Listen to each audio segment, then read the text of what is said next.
The young and the restless spoilers. The Newman Ranch had always been a symbol of power, strong, pristine, deeply rooted like its patriarch.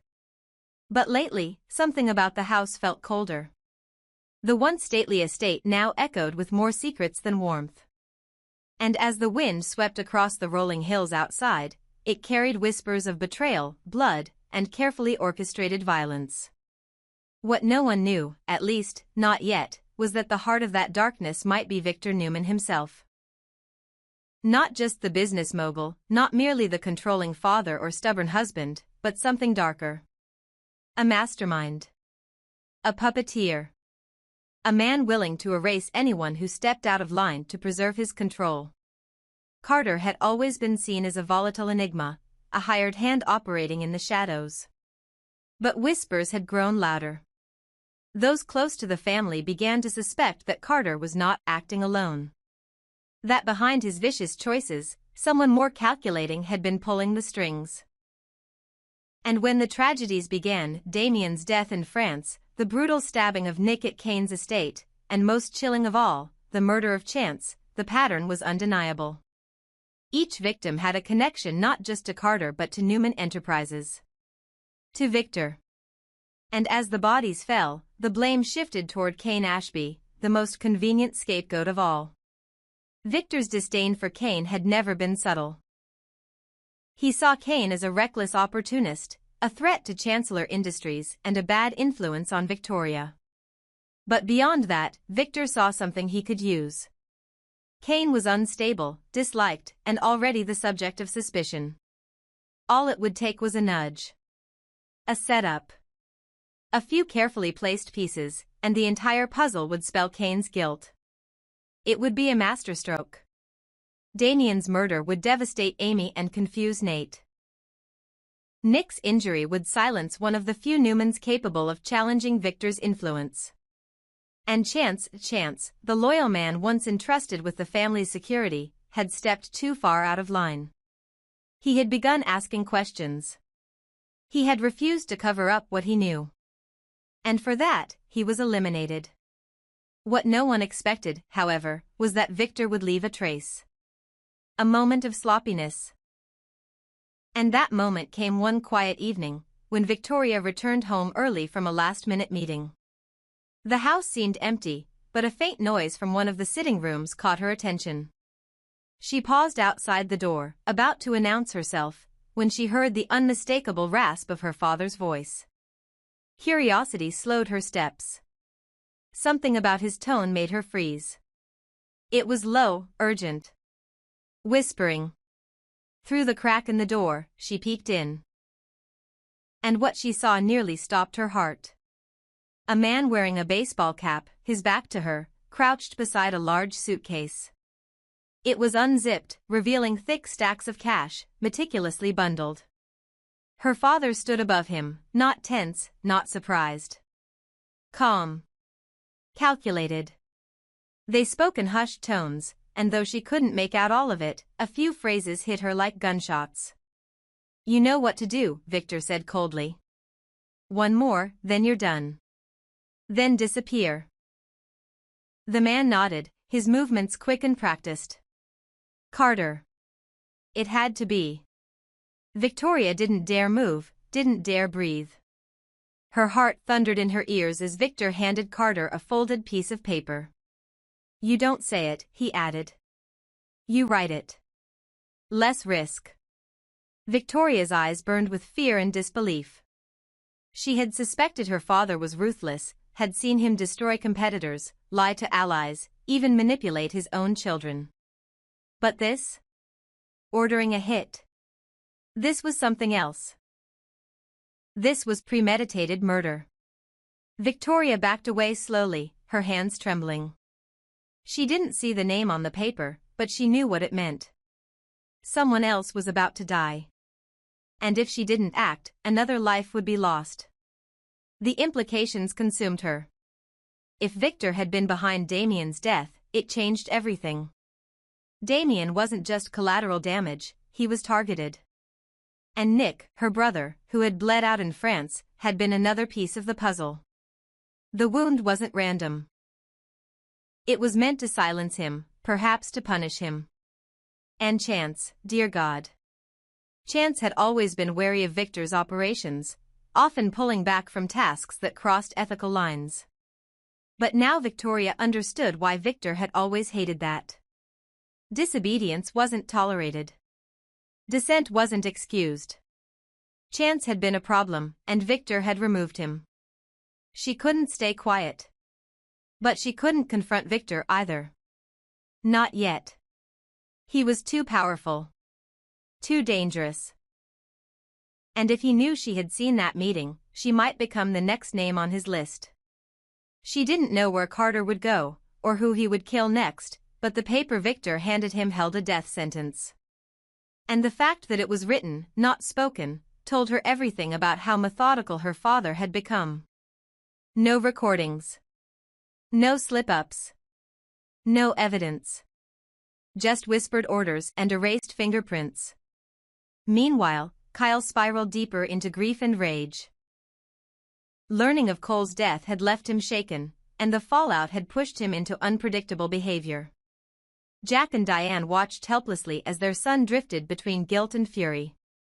His anger at Audra was misdirected, but understandable. She had, in his mind, pulled him away at the worst possible moment.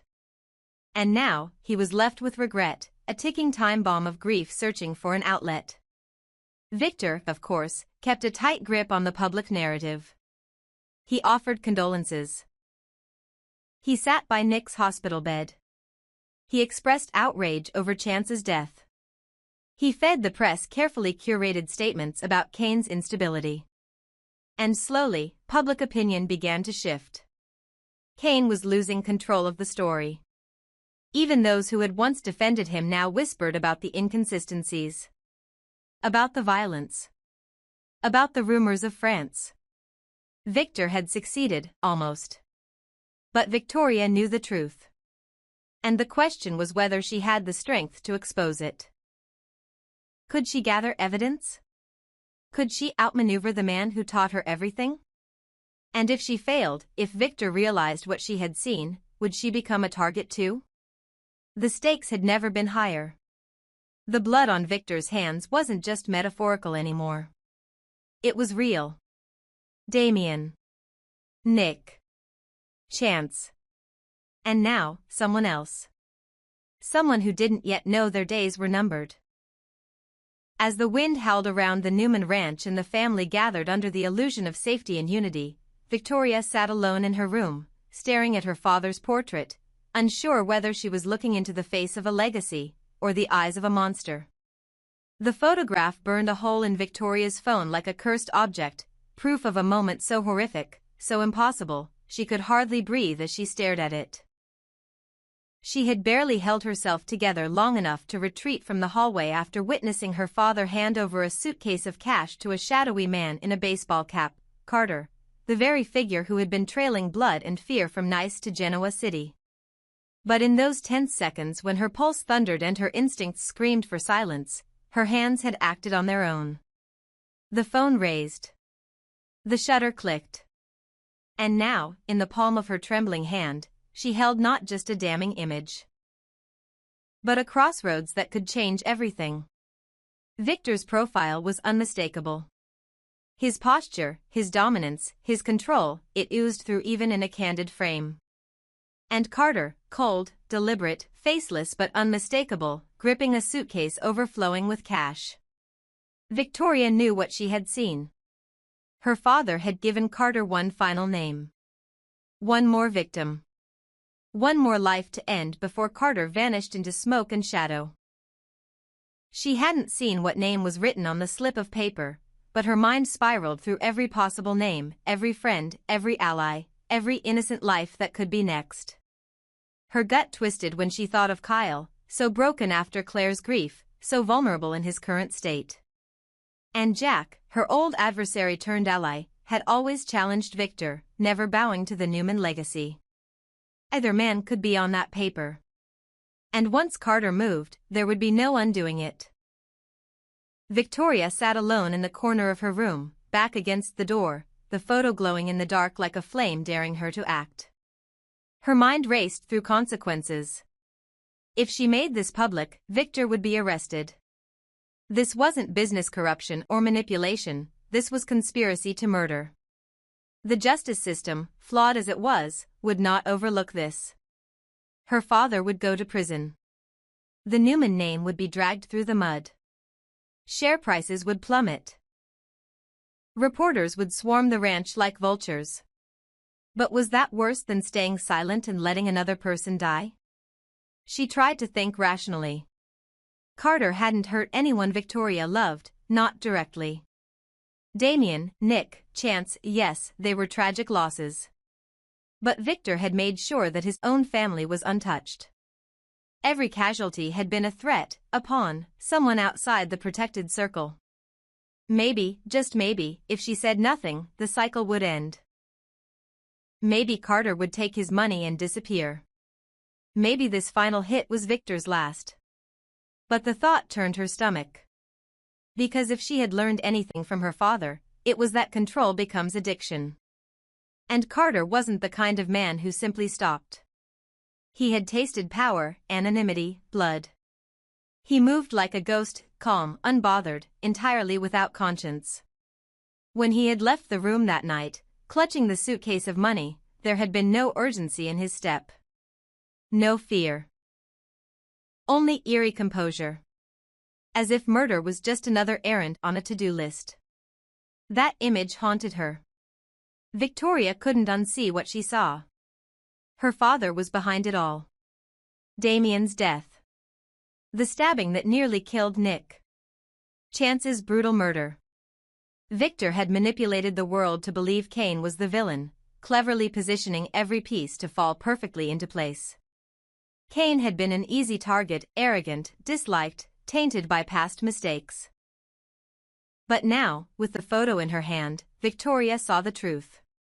Kane had been framed.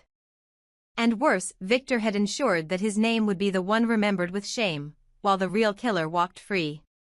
If she released this image, Kane would be exonerated. Justice would finally prevail. But it would also mean publicly destroying her father. And what would that mean for Newman Enterprises? For Claire, who had just started to rebuild her life. For Adam, finally finding stability?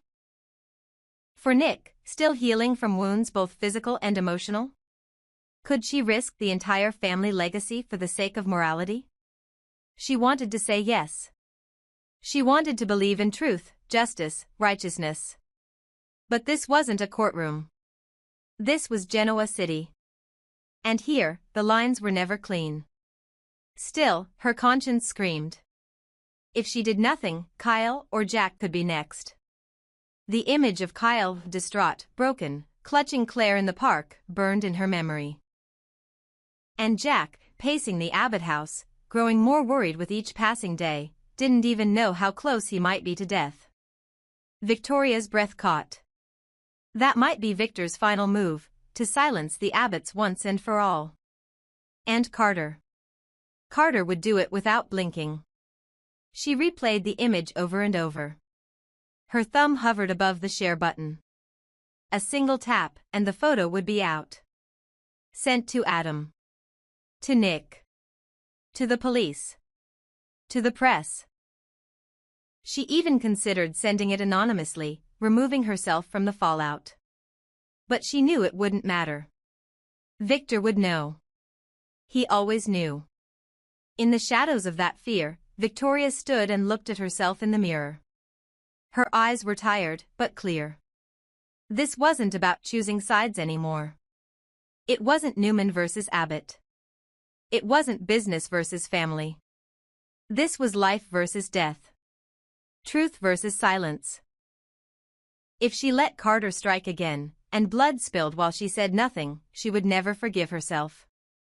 And for the first time, she saw her father not as the man who had raised her, but as the man who would rather bury another body than admit weakness. He had chosen power. She had to choose something else. She walked slowly out of her room, down the long hallway where Carter had vanished just hours before. The scent of expensive cigars still lingered in the air. She passed portraits of Victor, framed victories, awards, photographs of family. Images of a man who built an empire from dust. But none of that mattered anymore. She reached the study, sat down at the desk, opened her phone. One message to Adam. Another to Jack. A third to the local police. She attached the photo to all of them.